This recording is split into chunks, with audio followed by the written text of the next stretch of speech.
All right. So yeah, so we're going to get into section 6, which is kind of a fun one, in my opinion. Uh, Oh, Victor, I stopped being able to hear you. can you hear me now? Yeah. I don't know what Zoom's doing. Zoom's. I was connected at some point, so oh well. Yeah, I'll just repeat what I just said. So yeah, this is section. Sorry, this is section 6. So data visualization. It's kind of I think it's a really fun section. Um, Going forward. There's a whole lot we can talk about it. It's probably the one that you'll hear me rant the most about because there's so many ways you can do this wrong.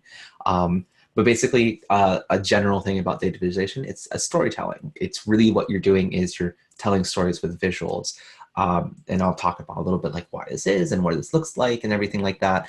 But the main thing is to realize is that, the reason why we have data visualizations is because as humans, we really absorb information visually. Like that is a huge aspect. So sometimes when we're doing analytics, we're doing these algorithms, we're looking at these numbers, we're looking at data. It's really easy for us to like forget about doing visualizations, but it's kind of like one of those things where, I mean, even back when I was in high school physics, I remember my physics teacher would tell us before we did any problem, he would say, draw out the problem. And he said, the reason why you draw it out is because then you can visualize what your problem is. And I think this works really well with like data science itself, is that a lot of times we have like huge amounts of data. It's really helpful to visualize this information and take in those parts. And we'll see examples of this. So, excuse me. So today we're going to go through a whole bunch of different, different notebooks today. And I'm actually going to close this guy. And I'll go, I realize I'm not sharing my screen yet, so I'm going to go ahead and share my screen. And, oh, good, Jeffrey's here. All right. Which is my screen? Where is it? Oh, there it is. Okay, cool. So as always, these notebooks will be in the repo on GitHub. I shared out before. I'll just kind of keep adding them into there, sharing them out. If you ever need to find them, just let me know. But we'll go over this part. So you can see we have a few of them going through. So I'm seeing what the order is that I had planned out. Okay, so our first step is actual data, right? So when you're actually doing data, you want to be able to show this off. And I don't know. I think like I think Carly was the one who said this, is that like when the first week she like made a graph and like she like had taken a picture of it and like was showing her family. I think it's because she ended up sharing because it was the last picture she took. Because I mean, honestly, who doesn't like graphs and everything like that? So I think you'll kind of find is that, they're a lot of fun. There are a lot of like interesting ways, but you should also know that they are not just pretty to look at. They also are important to convey a story, convey information to other people. So considering this, some people are not technical. Sometimes, people are not familiar with really advanced graphs and stuff like that, and you want to keep that kind of consideration. But, of course, we like sharing graphs.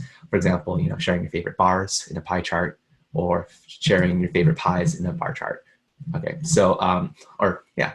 So anyway, if anyone knows reference to How I Met Your Mother, this one always cracked me up. But like these characters just love making charts and stuff like that. And you guys will too. Of course, we're going to use some fancy stuff with like Python itself, which can be, if who has experience with doing stuff with Excel, like making graphs or anything like that, or charts and stuff like that. Cool, so good. I'm seeing all nods, awesome. Because probably all of you guys have like, explored it this way. Sometimes Excel can be really nice to use in like, making these nice, beautiful graphs. Sometimes it's not as nice. Python gives you a lot of ability to do stuff with different packages, specifically Matplotlib. And we'll see kind of like, there's a lot of options, and we'll talk about that a bit. But first of all, why should we care about data visualization? So our main goal, like I said, is to tell a story. Like you're doing a narrative. You are telling a story to your stakeholders, whether that's, an analyst, someone who's more technical, other stakeholders and stuff. So you have a variety of people you can tell this story to. And basically, visualizations are one way for us to tell that story.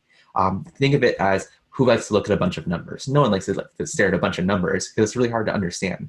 So data visualization can actually give a huge story. Now you have to be careful about what kind of story you're telling. Are you telling a truthful story or a guided story or a story that you're trying to tell yourself, you have to always be aware, because visualizations also have a lot of power to influence someone too, influence yourself too. You don't want to be tricked by your own visualization. But the reason why we use pictures is a picture's worth 1,000 words, right? So like immediately you can look at this picture and you can see, before even reading any words, you can see that blue thing is taller. Like immediately you can kind of see this. And so this, for example, if you look a little deeper, you're like, oh, okay, like it looks like frontal lobe, temporal lobe, parietal lobe. I don't know. I'm no biologist. Occipital lobe. And you can see these parts and you're like, okay, these numbers here. And you can see that there's a huge power. And it turns out if I put a little more detail in this is actually the percentage of your brain that is in these parts. And you can see the occipital lobe is a pretty decent chunk of your brain. It's about like 18, 17%. These are based off those numbers here. So I don't know. I think this is kind of fun. Is that visualization, why visualizations are useful, is that basically there's a huge chunk, almost 20% of your brain is dedicated to like a visual like processing and stuff like this.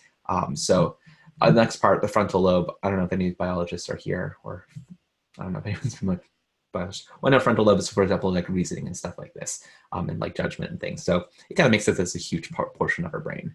Okay, so like I said, numbers are just awful to look at. Like I love numbers. Numbers are awesome, but they're just really hard to like tell anything from it. We can't absorb that information easily and everything. So excuse me. All right. So looking at this graph, or looking at the set of data. So I'm going to go show you some stuff. This is just a CSV that's also inside the GitHub repo. You can see. And so we're going to just look at this data. It's really, really small, 10 points. So can anyone tell me anything interesting about this data?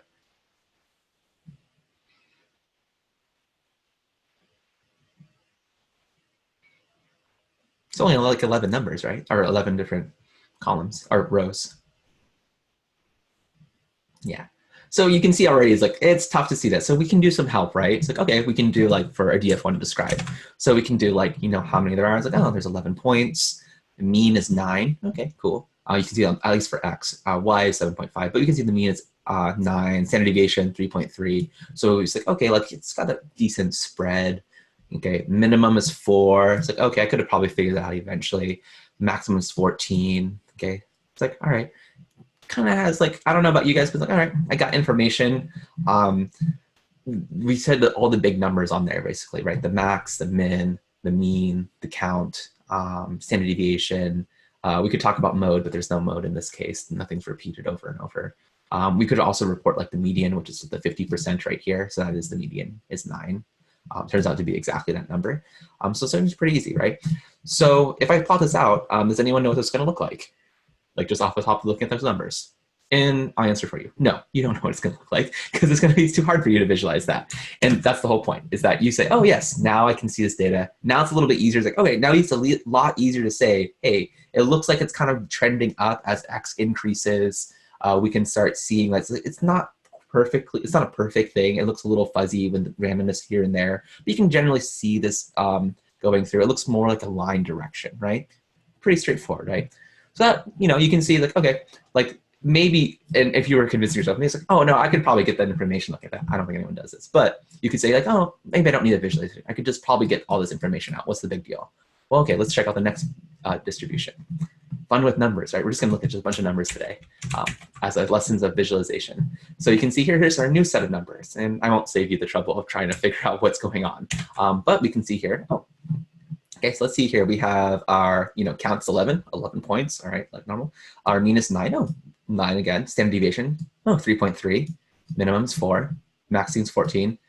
6.5, 9, 11.5. You're like, huh, wait a second. If you look at that, I'm see if I can kind of get them both on screen at the same time. Let's see if I can just get rid of this. If I look at this really quickly, you're like, huh, that's kind of the same thing. Like if you're really careful, you can kind of see, oh, it's a little different, right? Like you can see like it's got some difference, but it's almost the same numbers, right? So it's like, okay, like same numbers, same visual, right?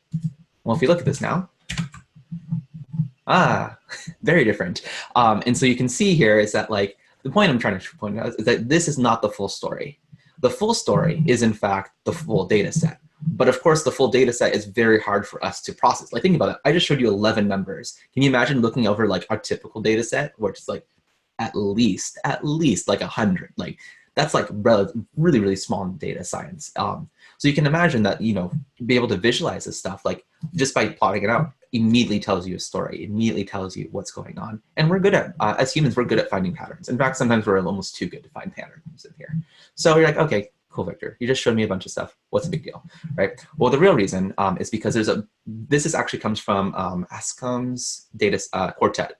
And basically he found, I think he's a mathematician, but maybe a statistician. He found basically 4 different data sets. I think he found a couple more afterwards, but basically that have the same mean, the same median, the same standard deviation, and all these parts are the same, but they look completely different from each other. And this is 2 of those ones, okay?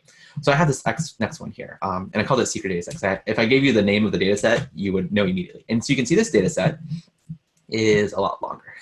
You can see it's about 140 rows, right? We could, for example, maybe do like df, oops, let's see if I can do this right, df mystery dot describe. So we could do something like that, right? And say, okay, like we got some new info, but we know we can be tricked, right? So does anyone got a guess like what this visual is going to be? You're all completely wrong. It's a dinosaur. So the point is that like it's really hard to tell this stuff. And what's really interesting about this, like, okay, that's fun. You showed me a bunch of numbers. Of course I can't understand this. Is that there's a great example of, I just said about the quartet, is that someone found, this research group found all of these different graphs, and you can see them being basically in a little animation here. All these data sets all have nearly identical means for X and Y, standard deviations correlation. So correlation means like how well they're related to each other. And you can see here, there's still some numbers on the edge here that are changing each time they move it, but generally this is actually all the same. So the problem is if you just looked at these numbers, which are kind of like considered the big 5 numbers, or I should say there's only 3 of them here, but these big numbers in here, they actually are exactly the same or like nearly the same. And you wouldn't be able to tell that they're very, very different points. And this kind of just emphasizes the point, and there's a little link here. The data source doesn't, which is great. But you can see here, basically, this is Ascom's quartet, like I talked about. So you can see here's our 2 different ones we have. These have all the same, let's see if I got this right, mean, standard deviation, correlation. So the descriptive statistics, summary statistics, they all have exactly the same thing, but they look very, very different from each other. And this group just found, it's like, well, let's see if we can actually take a data set and transform it. So basically it always has these same attributes, and they were able to basically take any data set and transform it to whatever they wanted to look like, but still keep the same values, at least to two decimal places. So really interesting read. On like how they did this and like why you might, be concerned about this. And you can kind of see some interesting like plots and stuff. So the point is that your visualizations are really, really important. And even like simple, like they show like a distribution like this. You can see here the box plot on the bottom, which we'll kind of talk a little bit more, which shows distribution, stuff like this. You can see here the histograms immediately show a very different story, even though the box plots are very similar to each other. Okay, and this is, again, it's another way of visualizing. So never be satisfied with just one plot at the end. On the right, here's violin plots, which I think are just like really cool. It's another way to show distribution, similar to a box plot, but it actually shows the distribution, kind of similar to how this scatter graph is over here. Okay, so that is my motivation of saying why visualizations are important, because you never know if you're staring at a dinosaur or not. Okay, so now we say, okay, now this is a little more boring part, is like, all right, how do we use visualization? So basically there's a few things. Basically there's exploratory and explanatory, okay? And so exploratory, you do it for you. You're doing it for yourself. You're trying to say, all right, I'm getting to this data. I want to figure out what these different insights are. And you just want to see something really quickly. These graphs do not have to be perfect. They don't have to be labeled. If, I don't know whoever's had a math teacher who's ever said like, label your axes, like, when you have to like draw by hand and stuff like that. I don't know. Maybe it's just my math teacher. I had her for like 3 years, and she would always yell at us like, saying, you need to label your axes, and always axes, not axis, right? So anyway, it's fine to do quick, dirty stuff, like just to see it really quickly. It doesn't have to be perfect. You're just looking for patterns relationships. So like before you dive deep into it, do a plot, do a histogram plot, do a scatter plot. Those are probably the 2 most common ones, and they're really easy to call from Pandas itself. So you should always just do those, just to do a very quick, like, say, hey, what does this data set look like? right? And this connects into questions like, okay, like, oh, I'm seeing these patterns here. Maybe we need to explore this part, or maybe it gives you a framing for some other aspect too. You don't have to worry about it, again, being neat because no one else is going to see it. Maybe other data scientists at most, but you're not going to present these things. The next one is explanatory, so you're doing it for them. So basically, you're making a graph now. You're making sure it's polished. You want to highlight insights. You want to highlight what you found, your findings and stuff. You're emphasizing a message here. So like you can talk about all day about the actual numbers and what you're finding and like, statistical significance and, say your accuracy and stuff like that, but pictures speak 1,000 words. And so you want to have these things to emphasize your message. And this is actually a really subtle point because sometimes people will just make graphs, and especially people who are very, technical, like, oh, I have this really great graph. It's really cool looking and probably is really cool looking, but it doesn't do a good job explaining or highlighting their message. You have to be really careful. So remember, your goal when you're doing the explanatory stuff is, what's the story? What are you trying to highlight? You should really have like, either you kind of tell your story and your graphical like visualization is emphasizing that aspect, or your graphical representation is leading you into the next question. So one of those two things, and you want to simplify it. So this is actually something I kind of emphasize a lot to you guys as you guys are getting closer to the project one, is when you do stuff for a technical audience, you don't want to have a bunch of a bunch of data points. You want to have basically something that someone can look at, they can understand it. I kind of say, and this is not to be like offensive or anything, but like consider the people you're talking to who are not data scientists, that they have high school level math at most. And the reason why is because then you can say, you're not going to have to assume that someone else in the room knows something. And honestly, if they do know more than that, and they want to question that and they ask you more questions on top of it, you can answer those questions. But the important part is giving them enough information so they can absorb it properly. And we'll talk more about this when we get later on, I think Fridays, when we talk about the project itself. But main thing is I want to say simplify. Just because a graph's pretty does not mean it should be presented to people. Okay? Everyone got me so far? Explanatory versus exploratory? Cool. And remember, exploratory is still telling a story. It's just telling it for yourself. It's for you to figure out what the next part is. Okay. So when we use them, basically you'll see, for example, like when we do the data science lifecycle, we have like you'll see it phrased in many different ways, but like extract, clean, explore, analyze, share, right? So you can also think of this as, gathering the data, cleaning the data, exploring, feature engineering, analyzing, creating a model, and then actually presenting your results, presenting to the business stakeholders or whoever, the stakeholders are, and sharing that information. It could be amongst other data scientists, or it could be people who are non-technical, but the point is that you want to share your work, okay? So just remember that this kind of like, and I say data analysis, this really can be like data science in general, but like when we're analyzing data, okay? So a little quick quiz time. So a plot for story, our plots are for stories. Which are these? It's explanatory, right? Okay, so which one of these, explanatory or exploratory, happens at the start of most analysis? Exploratory. Exploratory. Okay, good. So maybe I'll just do this. 1 for exploratory, 2 for explanatory. That way you guys don't have to like all try to like find and see who is already muted. All right, and I'll just say 1, 2, 3, and say 1 for what did I say? 1 for explanatory, 2 for exploratory. All right. So usually at the end of the data science lifecycle. So 1 or 2. So I think I see most people 1. Yeah. So explanatory, right? Okay. When making these plots, plots pay attention to making the plots insightful to your audience. Yeah, explanatory, good. So again, you want to basically tell your audience what these plots are. I probably didn't write this the best way, but finding missing values in a data set is part of the analysis.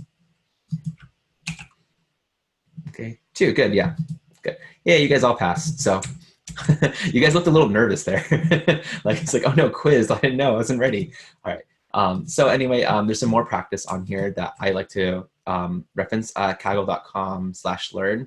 They kind of been expanding stuff, but they have a lot of like examples using Seaborn. Seaborn is a package similar to Matplotlib. It actually extends off top of Matplotlib, but they make some really pretty graphs. If I go, let's see here, if I just go quickly, Seaborn, example gallery. So you can see some amazing plots going on here. And they're just all really pretty and everything like that, right? So as data scientists, you're probably like, ooh, really cool. But you want to make sure you use the right visualization for the right situation. And so Seaborn tends to be a lot easier to kind of go through. There's a lot of documentation. There's a lot of ways you can adjust these things. One thing I would suggest is pair plots, and we'll talk about this in the project as well. Another resource, like I've mentioned a few times now, is Matplotlib. And I will be upfront with you guys. Matplotlib is not my friend. Like, we're acquaintances, but it's one of those people like, I don't want to bump into you every once in a while. So if you ask me how to do something, I will say, yeah, I'm not really sure about that. Search for these things. So I've once searched just to highlight one aspect of my graph. I searched probably for an hour going through the documentation, figuring out how do I make a stinking circle on top of my graphic. And that's just kind of like life sometimes. So just know is that if you're having trouble with Matplotlib, you're not the only one. I think it's something like, I think I looked at this before, the documentation. If you were trying to print out all of the documentation for Matplotlib, I think it ends up being like something around like over 900 pages. So it's a massive amount of information, which is great, but also just means that there's a lot of stuff that you could potentially do. And you can see they're basically the different graphs. Here's an example gallery. And you can see all these different ones are all done directly with Matplotlib. So good job. And most extensions will kind of base themselves around this because it's kind of like the go-to. It's been around for a while now. Okay. So yeah, that's kind of like a basic introduction of like what those are. So now we want to talk about, and you'll notice too, I'm not talking too much about like how to make these plots because there's so many different ways you can do it. Also the curriculum goes through those lessons. That's when you're gonna get the most practice of going through. But I'm telling you the parts of like why you really should care about visualizations and what the good visualizations need. So that leads us to good visualizations. So there's kind of some aspects of like, how do we make sure we do a good visualization? So first thing to know is like, what's the DNA? Like, what are the different things that we can make in a visualization? So basically, these are things that we're using to convey information. And we have to remember, and it sounds really dumb in a lot of ways, but we're making this for humans. Like, you have to consider what are humans good at. And you'll see here right now is angle, don't use. And we'll talk about what this is. But there's a few things we can do. So the first thing is position. So a scatter plot, right? So a scatter plot, as you guys probably know, basically it just looks like a, what's it? It can be a 3D axis, but usually 2D axis with dots basically in the XY plane. And basically that gives you really quickly, like, you know, where it lies within the X and the Y axes. So it's a really useful graph to just do a quick thing. They find that people do a pretty good job of understanding what this is, okay? Length and size. So this is a few other examples of actually like using length and size to show. Oh, my scatter plot. I don't know why it went down there. So this is another example of a scatter plot. One thing you should notice is that the size of the points are actually adjusted. So like based on some other third dimension. There's also color in this, but it looks like this color is based on its size. This is actually an example I would actually remove at least one of these aspects of either color or size because they're basically codifying the same thing. And so it's a little confusing sometimes to emphasize these parts. I'll also talk about color in a second, but this is a scatter plot. You can kind of very quickly look at the distribution of what's going on here. But going up, I'm actually gonna move this up, so I don't know why it's all the way down here. I must have made an edit and forgot to save it. Okay, so some basic length and size, basic comparisons. Is like bar charts, stacked bar charts. So you can see here basically the length of what's going on is that you can very quickly determine which one's the tallest, which one's the smallest. Stacked bar charts get a little more complicated, but they still give you a pretty general information of like which things are the largest. So you can very quickly look at which parts of the blue are the largest. It might take a little bit of extra second to make a firm comparison. Like for example, is this 93 versus 94? Are those the same size? Are they different? Like, oh, they might be about the same. And that's the important part to realize is that visualizations are not meant to be in a specific numbers where you can look at this thing and get those exact numbers are. What this is supposed to do is give you an overall story of what's going on here and pull that information and say, okay, well, look at this, for example, 93, 94. Maybe this is some aspect that we really want to observe for why pistols were really popular in this, or a lot of were manufactured at this time, versus you can see over in the early 2000s, there's a lot less pistols being manufactured. Even like percentage, you can kind of see it's smaller. So again, we're just trying to get a general feel for this data, and then we can explore and use numbers to help guide us. Okay, cool. So one thing you'll hear me talk about a lot is stacked bar charts over things like pie charts, and I'll talk about why that is.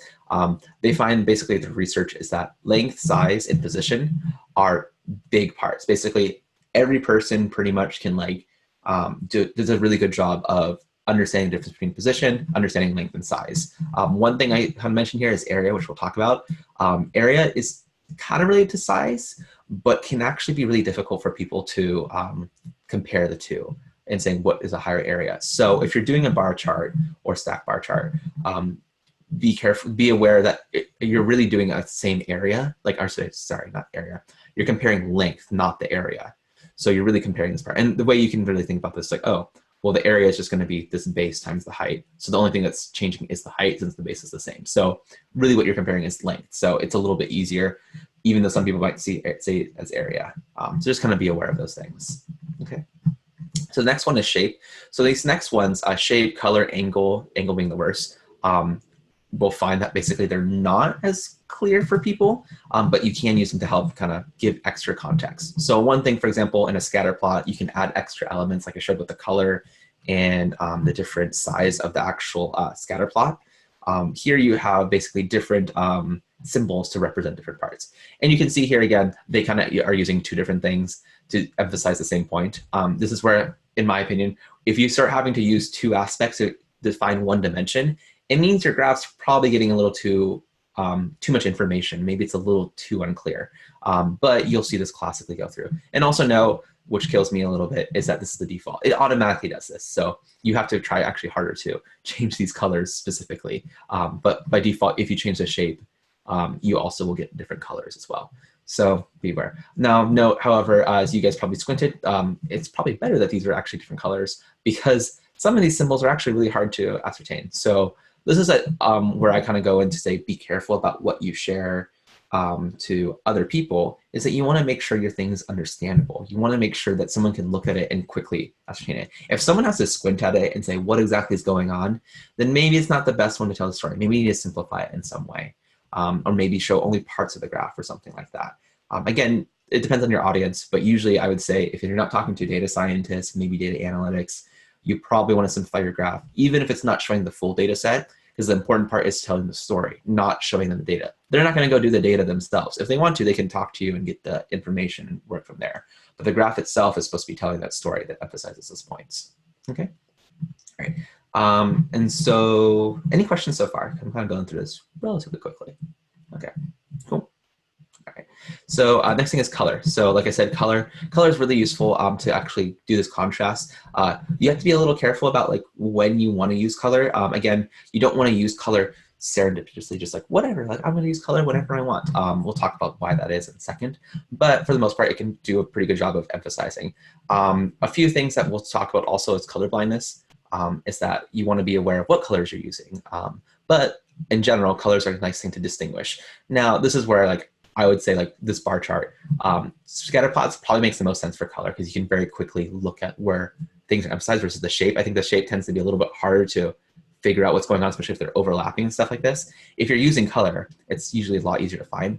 That's why I would say like this Scatterplot would probably be just as good if we just changed the shape to just different colors. At least then you could actually just see it versus like trying to say, is that a X or a plus and stuff like that.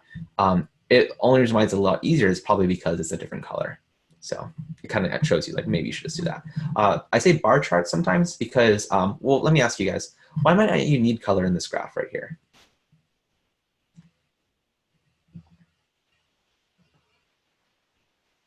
Better yet, would you be able to understand this graph if I changed it all to gray? Yeah. Yeah, right. And why is that? Because you had the like the x-axis names, so that's telling you which each bar represents. That's right. And this is the good, thank you, Lauren. And this is a good point, is that you don't need, you're basically encoding the same information in two different ways, which makes it seem like there's more important information than just using that one part. So it doesn't mean that all your graphs have to be gray. Like you can use color in your graphs, but I would say use color in the right way. Don't use multiple colors just to emphasize the same thing because it looks pretty. Again, unfortunately, this tends to be the default for most visualizations and well, pretty much anywhere. Excel, Python, whatever you want to use. All right, and last one, the dreaded angle. So I just made a huge emphasis. I'm going to tell you it and say don't use this. And people love using angles because people love pie charts. And pie charts, I don't know what it is. I don't know if anyone's here from like kind of the more businessy side necessarily, but for some reason, business people just love pie charts. They just get so excited. They see a pie chart and they're just like, ooh, yeah, like awesome. It is an awful visualization. And I will stand my ground. Some people have argued with me and said, you know, there are places where pie charts could be useful. But those few times that pie charts are like useful, another chart could be just as good. So why not just avoid pie charts in general? Mostly people show this because they're pretty. Like that's kind of my feeling. And they look kind of cool. Like you're like, oh, look, there's little slices of pie. Maybe people like pie. I don't know. Maybe that's what's going on. But also donut charts, which are just pie charts in disguise. Don't let anyone say like, oh, pie charts are bad. But donut charts are good. No, they're liars. Like it is a pie chart. They're trying to trick you because look at this. This is a pie chart. This is a donut chart. It's the same information. The problem is that people have a hard time distinguishing angles because, again, this is a little bit better, I would say, than this one because you're kind of having length. And it's a little bit easier to figure out length when it's kind of more like a bar. It's kind of like a bar that's kind of stretched over. But again, it's still really encompassing angle. Angle is really the part that is encoding this information. Okay, and of course you have to use color because you have to distinguish these different parts. And then the last one, which it took me a long time to find even like how to like make these. I actually ended up grabbing this on the just online, is a racetrack chart, which are becoming really popular now. And I'm not really sure why, but I think even like Apple Watches and stuff have like, you know, the little like symbol for like 7. Yeah, this is not the best thing. And also, because like the way I'm trying to show this, like this 60% right here, right? This is 60% is this little orange, right? It looks really, really small. But you're like, look at this huge green part right here, right? Well, that must be a lot bigger. And you can see it's only 2% difference. Like, but it looks so much bigger. And especially like, you know, this one's a little obvious because it was 81%. Oh, it extends pretty far. But like these ones are barely different, but most people will not interpret this angle. Most people will interpret actually the size of this. And that's where angles basically come into huge issues. And just to reemphasize is that this is not just my opinion. People actually did their research. People looked and say, what are things that people actually understand really well and can use graphs from? So positional changes and length changes. If you change basically the length of something, or if you change, you know, where it sits like in a scatter plot, we're really good at that. And this hopefully kind of makes a little sense if you think of like human evolution, right? Is that we, you know, had more like, let's say like if you're out in the wild and stuff like that, it makes sense you need to pay attention if something's longer or if something were its position, stuff like this. The part that we tend to have harder issues with, which I'm not really quite sure exactly why, but it could mean a lot of different things, is color hue changes and area changes. So this is kind of classic. If you ever talk to like a little kid, they don't get area for a long time and volume for a long time. Like it's really hard for you. I think we still kind of have that issue too. But pie charts just encompass so many awful parts. You have to use color, you have to use angles and all these things. The color hues, going back to that. So one issue is that, first of all, in order for you to understand this graph, you have to make it different colors, right? Otherwise, the different colors are the same color. It'd be really hard to like see exactly which point you're looking at. But the other part is you'll see colors used as like a gradient, like a change. So for example, going back to that scatter plot up here, this gradient is like, okay, it seems like if I didn't change the size, you would just have the color change.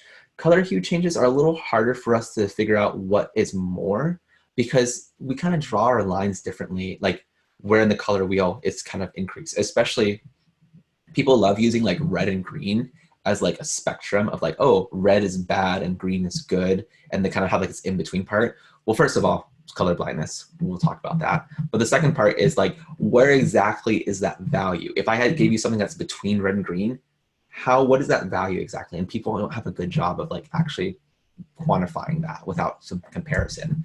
So color hues, not the greatest thing to use to emphasize part. You can use it maybe to emphasize 1, 2, maybe 3 points. But if you start getting to 4, 5, 6, if you have 10 different items, color hue is probably not the best thing for you to emphasize those points. Okay, and then area, which area and angles. I should have put angles down here too. Angles also have a hard time, which again, pie charts are just awful with.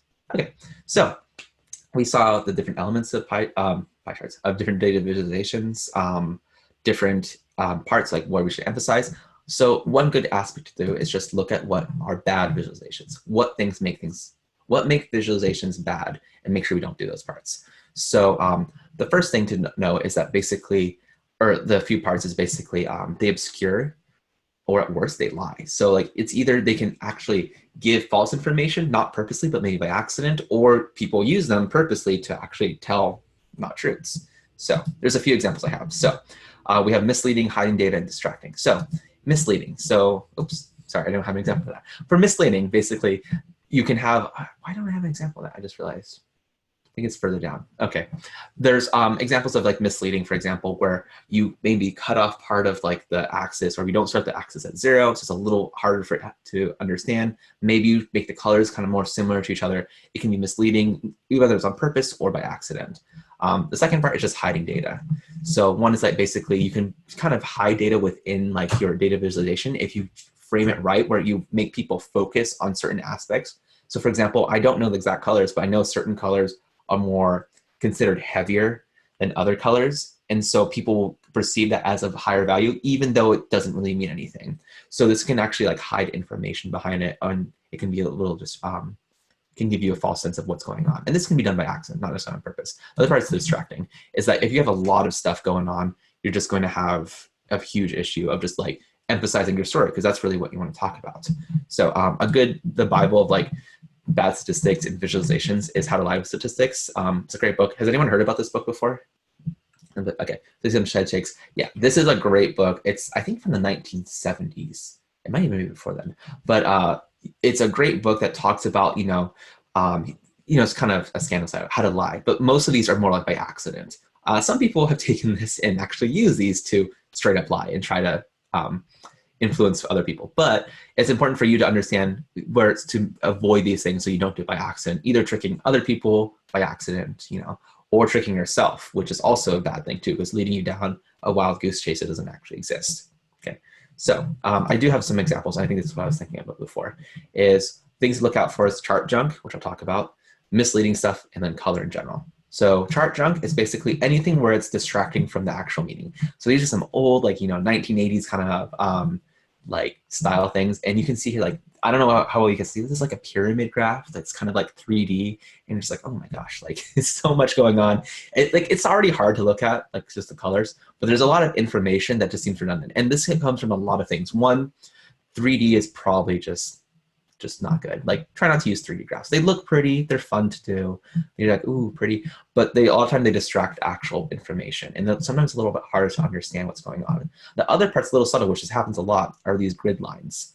These grid lines, for example, are just giving more information than really is necessary. And a lot of packages will actually automatically put this in here, is that you can tell from these grid lines right here aren't necessary. You can get an idea of what each part is. If you want to emphasize a certain number, you want to quote those numbers then. But those grid lines are usually not needed. They just add more visual junk. There's a lot of perceived, like the way I kind of explain this is in a presentation, and just not if you've ever been in a presentation like this. You're in a presentation and a slide comes up and there's like a paragraph on the slide. What do you instantly do? Do you listen to the person talking anymore? No, right? You're just gonna start reading it. Same thing happens with these graphs. If there's too much information, you feel that there's so much information, you need to look at this right now and start scribbling down exactly what's going on.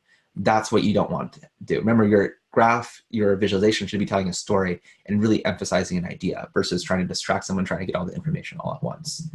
So Edward Tufts has a kind of he wrote a lot of what's it called, advice for data visualizations. He has a data ink ratio. Basically, he says how much data is being put in, so how much ink is actually being provided on data, divided by everything that's ink. So if you have a lower ratio, that means basically there's a lot more chart junk. And then if you have a higher ratio, well, most of your ink then is being provided with the data itself. And you said ink because it used to be a lot of these hand-drawn and stuff like that, and then put into a thing. Now we can have a lot of computer generated, but the same idea holds. So things to kind of do, heavy grid lines. So instead of having every individual grid line, maybe have 2 or 3, at most, kind of thing. That way you can kind of see very quickly where the scale is, but you're not making a whole bunch of little marks and stuff like that, which is kind of redundant. For example, counting on here, I don't know if you guys did that really well, but counting by 2s, just seems a little too much. You could probably just do 5, 10, maybe 15, and that would give about the same amount of information. Otherwise, people look at that and they're trying to, okay, in between. I think what happens is people try to be too precise on these kind of graphs. So just be aware of that. Picture surrounding the visual. Sometimes you'll see this like in infographics a lot. Infographics kind of like have taken a lot of the roles of like data visualization and just like thrown out the window because they look pretty and they catch people's attention. Sometimes infographics, I mean, sometimes they're really bad too, and they seem more convincing than they really should be. So just be aware of that stuff. That's usually when I see most time visuals, but you can kind of see if you have other things on top of like in the background. I've seen people like have like transparent images behind it. That's kind of like a theme. It's like, oh, that's pretty, but it's like, it doesn't really help with the visualization itself. Shading and 3D components, I will actually show how this can actually be misleading, but in general, just be chart chunk in general. And then ornamented chart axes. I haven't seen these too often, but sometimes people like change their color as they go in different scales, and they'll do like, you know, little like weird text and stuff like that. This is more like, I see more people who are not data scientists, but other, you know, presentations of data. Basically, you want to remove extra information. And in some ways, you kind of want to make a more boring chart, which, you know, that's okay. Like sometimes you need it to be more boring so you can actually focus on the things that are interesting. All right. Any questions so far on any of the stuff, either chart chunk or anything else I talked about? Okay. Does it sound pretty good? Cool. All right. So going on to misleading parts. So this is one of my favorite ones. I remember when I was in graduate school, I had taken a class on advanced data visualization. And this was like our go-to one because they still report hurricanes in this way. So is anyone in a hurricane area or like have seen these charts like maybe on the news and stuff like that? Yeah. But if you've seen this kind of thing on the news, they report this stuff all the time, like this look. And so before looking at this whole thing, if you're not familiar with it, what do you think this white like area represents? Like anyone just out there, like if you were to immediately look at this, what would you think it is? The path of the hurricane. Yeah, the path of the hurricane. So like if I was over like in this part, like over on this side right here, will I get hit by the hurricane? That's like just what it looks like to me. Looks like, right? Yeah. And it turns out that's not right. It turns out what most people interpret this as, and thank you, Lauren, for sharing, because you know, sometimes it's kind of intimidating. And this is what it looks like to me. It looks like that's where the hurricane will hit. So if I am on the outside, so if you see this visualization, you think, oh, that white path, like that area, is where the hurricane will hit, right? And you know, I'm not a meteorologist. That kind of makes sense. If I'm over on this side right here, I'm like, oh, well, I'm on the outskirts of the hurricane. I probably won't get hit at all. Like it'll be maybe a little rainy, but that's not what this is describing. And you can see here, it put a big old note because they know this is a bad visualization, but they still report anyway. The cone contains the probable path of the storm center, but does not show the size of the storm, which immediately when I see this, that looks like the size of the storm. Hazardous conditions can still occur outside this cone. And this is a really famous, like, kind of debate, is that this is really used for meteorologists. Meteorologists use this, but a lot of times this will be reported to the general public and a non-technical audience for that domain. They now see this issue, or they see this, you know, visualization, and they think instantly, oh, I'm outside, I'm not gonna be hit. Or sometimes people will say, oh, I'm in here, oh, I'm on the outskirts, so I probably will get like a little bit of the hurricane, like the edge. And that's not really what's happening. The hurricane could actually go on any one of these, like, into this path. Within like a certain percent confidence. So this is something, what's it called? I think we had a debate about this in one of my classes about Hurricane Katrina. And one of the things is that this was reported over and over again. And Hurricane Katrina was not in the path of like New Orleans. It didn't show like this path. It kind of went off over time. So one of the things people kind of were doing some overall research, like, well, did people think that the hurricane actually was going to hit them? Or do they think, oh, I'm outside the path or I'm on the edge, it's not going to be a big deal? Where in fact, it actually did hit them with full force. And this kind of thing was reported a lot on those news. So it's like, well, maybe people internalize saying, well, maybe I'm not part of that. So there's a whole debate about like, and this is why there's this huge note here, because this has been over and over again. And you can go search for these things and find a whole bunch of them. This is website right here, flowingdata.com, which is just so much fun to just go through. But they have a great article. They're saying like ways people like, they say lie, basically more like people aren't saying the full truth by either by accident or on purpose when they change out the axes, dual axes. Oh, don't use dual axes. This is pretty common in a lot of sciences, is they'll use dual axis where the left side and the right side are two different units. And in reality, you think about that, like, that doesn't really make sense. Like, why are you putting on the same axis or same graph? Be careful with this because it can make it seem like there's patterns that don't actually exist. Favorite is like people mess up sometimes all the time with like different pie charts. Every once in a while, like I'll watch like a YouTube video, like in a good YouTube video, like from a news organization of some sort, or some was trying to get, you know, educational or good information.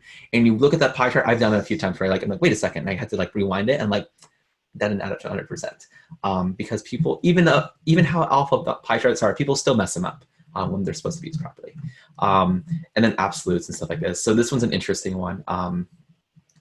Basically, if you have like only like yes or no values versus like a spectrum of values. So being careful. So there's a whole bunch of things that they kind of go through. I linked that in this notebook here. Okay, so I have a few more minutes. So I want to make sure I get through this stuff. All right, so some aspects, the lie factors, this again comes from lying with statistics, is basically saying how much you perceive the changes versus the actual change. And so this one, for example, let's talk about the shrinking doctor. This is a classic one if you go search for this. But basically it's showing that as the home doctor is shrinking as a percentage of doctors, and it looks like, you know, it is getting smaller, but it looks like from like the size of it, the problem is that the size of this doctor looks like it's going to be the dominating feature, where in fact it's supposed to be the height of the doctor of changing a percentage. So it looks like if you go from here to here, it looks like he might be decreasing a significantly amount, but he's actually not compared to like the numbers they're giving. So this is a classic example. This is also one that was reported a bunch of times back in like the George W. Bush era with tax cuts and stuff like this. And they started the axis at 34%. So it makes it look like there's just like, oh my gosh, like look how many, like that's like 4 times, 5 times as much higher. When in reality, it's like, oh, 4%, which, you know, could be a higher percentage and whatnot, right? Depending on, you know, what kind of, you know, your, like whatever you feel is important, like, oh, tax cuts are not that high, or tax cuts are going to increase or decrease and whatnot. You might present this graph differently. You're telling a different story. This is a classic one though, where it's like, it definitely seems really dramatic. Like why 34%? Like, did you really have to put out 34%, or is there a better way to visualize this to be more, you know, quote unquote truthful? So something to think against that. Now, 3D, oh yeah. So sorry, I had a lot of fun writing this notebook. So 3D is just not a good thing. 3D TVs didn't work out, 3D visualizations are not. So this one's a really famous one from Apple. So Apple presented this at some point. You can see Steve Jobs here. And you can see here quickly, is that you can see the blue's obviously bigger, but you can see like the green's probably the next biggest one, right? And if you look at this though, you're like, wait a second. Like 21.5 is big, or 21.2 is bigger. Why does it look this?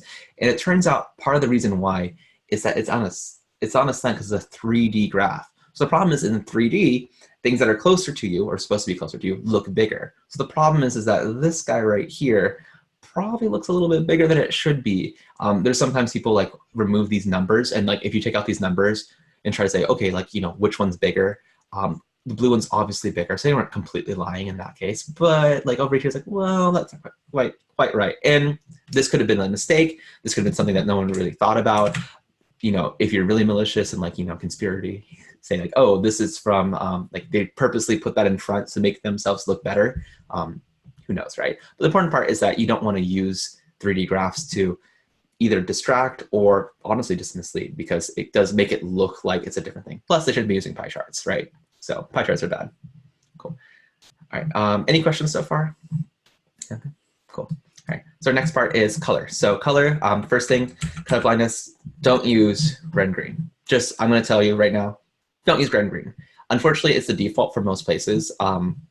It's unfortunate. There's, I think it's something like 6 to 8% of, is it the population or male population? There's a good percentage of people that are actually red-green colorblind. And you don't want to use different shades and stuff like that because people can't interpret this well. A good alternative is just using orange to blue scale. People will tend to be able to see that stuff going through. Tableau, is anyone familiar with Tableau? It's a software for some data visualization, data analytics. Tableau has a great example of talking about like what you can use instead, and saying what it is. So there are what's it called, palettes that are much better for people who have this color blindness. And at least then you can actually see a little bit better of what the surface is. So it's a simulated kind of like what it would look like. So this is the original right here. This is the color blindness. And at least then you can see the different colors and stuff. It's still not perfect. You know, that's just the reality. You're never going to get perfect and stuff like that. But it's much better than this red-green, which is basically just going to be almost indistinguishable. You can look for a lot of safe colorblind palettes. It's becoming a lot more in the consciousness of other people when they're making visualizations, but always be very careful about that. So good article on Tableau, and just kind of know that unfortunately a lot of defaults are using bad color design. The next one is for different color. So one thing you can have is like, unfortunately, every package like default is like just make everything a different color, which really shouldn't be the best thing. You want to use color to emphasize your points, not just color because it looks pretty. So a good thing is just to start with black and white. Use less intense colors. So don't use all the colors of the rainbow. Like use like a couple ones. Don't make them all neon where people like stare at them like, oh my gosh, it's so bright. Talking to you 1980s, right? But the important part is that you want to make sure your colors are not sticking out to like distract from what you're trying to communicate. So a good way to like communicate with colors is actually like highlighting interesting points. So this right here, you can see immediately. I would even say like these grid lines and these numbers are kind of redundant, but whatever, we're going through here. Is that the color, you have one simple color. It's a nice little color. It's very simple, right? And then you just have this blue right here to emphasize, this is my important part. This is what I want you to pay attention to. So this is an important way to use color to actually emphasize those points. Does it take more effort? Yes, it takes more effort. Does it take a lot of effort? Doesn't need to take a whole lot of effort. So again, use color to your advantage, not just for the sake of using color, okay? And again, unfortunately, sometimes color just gets added in automatically. If you're making your own graph, it's not a big deal. But for presenting, consider what kind of colors you're using and not just having a color be or the default gamut or palette. Okay. Any overall questions so far? I have a few more minutes left, but cool. Any questions, any comments? No? Sound pretty good? Okay, cool. So last thing is my rant about pie charts. So pie charts are just awful. I will straight up say, and you know, you can fight me on this, that's fine. You're just wrong, but no. But seriously, I would really emphasize not using pie charts. People have said there's certain situations, and you'll see online, are pie charts all that bad? Yes, they're that bad. They really shouldn't be used. There's only a few situations they could be used, I should say. So this one actually was great. When I actually was creating this notebook about a month ago, there was a video series that came out for data analytics, like playlist YouTube, and I was like, oh, cool. And I went to go like, let me go see data visualization because I'm working on that right now. And literally they went through data visualization, and he said, basically the professor was kind of bashing on pie charts. Said, don't use this. And he said like, this pie chart from hell is what he called this, which is a donut chart within, or a pie chart within a donut chart, and then within that pie chart is another donut chart. You're just like, oh my gosh, this is awful. Just kind of emphasize some points. I have like 5 minutes left. So this is the actual data from, I kind of made that visualization. So basically I'm passing it in for a data frame. I have this nice little data frame of like frontal lobe, very small, right? I can actually make a bar chart just out of this guy, like this, and like, look. Okay, you can see the default colors, like it makes it automatically like different colors, but you can very quickly see like there's no extra grid lines. You can immediately see like, okay, that's about 40, 20, you know, maybe like 19, right? Maybe a little bit lower, like 17, but you can see immediately how big each one is. Problem with pie charts, which you can make, you can immediately see frontal lobe is big. Cool, that's awesome. The hard part now is which one's bigger? Temporal lobe, parietal lobe, occipital lobe? I don't know. And this is where people start arguing with me and say, no, you're thinking about this wrong, Victor. You need to order the pie chart from biggest to smallest, or smallest to biggest. So you can go in a clockwise motion. It's like, no, you're fixing the wrong problem. You're trying to fix something that's wrong. Like, you just don't use it. There's no need. If you have to explain to your business, like, look, you have to like go in this direction in order to read it properly. No, I should be able to show this to a little child. Like, which one's bigger? This one. Which one's smallest? That one. If you do this one, they can't see it. So I would say like fail for pie charts. Anyway, there's a few other things. There's alternatives you can do. Stacked bar charts usually are really good. Just a simple bar chart can be just as good as here.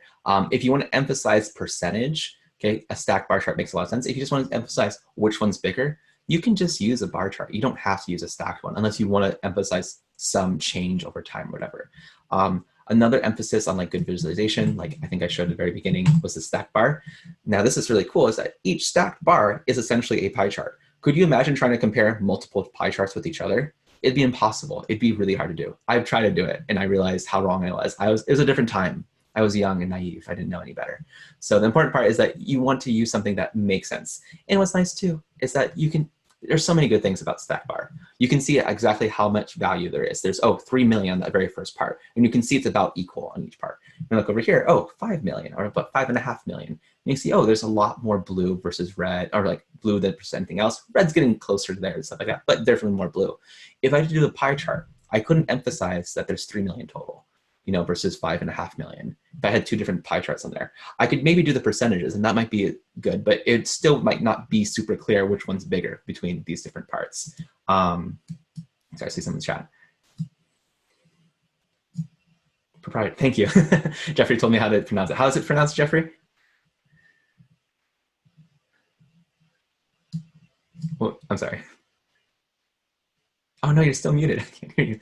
We'll never know. It's parietal lobe. Okay. Yeah. All right. Good. I'll not be able to pronounce that still. But anyway, let's say no.